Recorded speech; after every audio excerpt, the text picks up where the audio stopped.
वजीर आजम इमरान खान आज 3 रोजा दौरे पर चीन रवाना होंगे। दोस्त मुल्क से मदद का कहने जा रहे हैं। पाकिस्तान में सनतें मुंतकिल करने और ज़रूरी टेक्नोलॉजी में मदद मांगी जाएगी।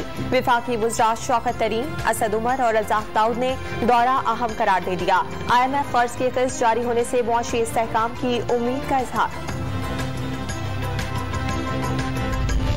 पाकिस्तान में कोरोना के बाद मुआशी सरगर्मियां बहाल हो रही हैं। IMF को GDP 4%, मालियाती खसारा 6.9% और महंगाई की शरह 10% रहने की तवक्को।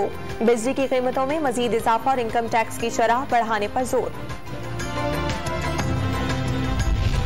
CPEC इलाकाई राबतों के लिए अहम। चीनी क़यादत से अफगानिस्तान के हवाले से भी तफसीली तबादला ख्याल होगा।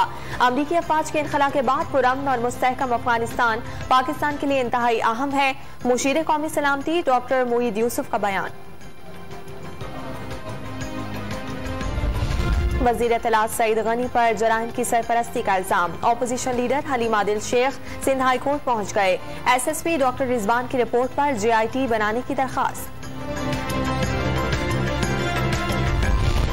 कराची में गर्द आलूद हवा सेहत के लिए मुज़र। दुनिया के आलूदा शहरों की फहरिस्त में तीसरे नंबर पर आ गया। अगले 2 रोज तक बलोचिस्तान की हवाएं चलती रहने की पेशगोई। 3 रोज तक दिन में खुश्की, रात के वक्त सर्दी का इम्कान। लाहौर पुलिस भतीजे के फ्रॉड का शिकार बेवा की मदद को आ गई। शुमाइला बीबी को शौहर की पेंशन के 22 लाख रुपए की हथियाई गई रकम वापस दिलवा दी गई।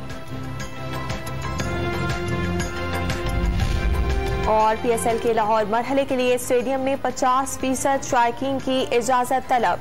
पाकिस्तान क्रिकेट बोर्ड ने NCOC से रुजू कर लिया।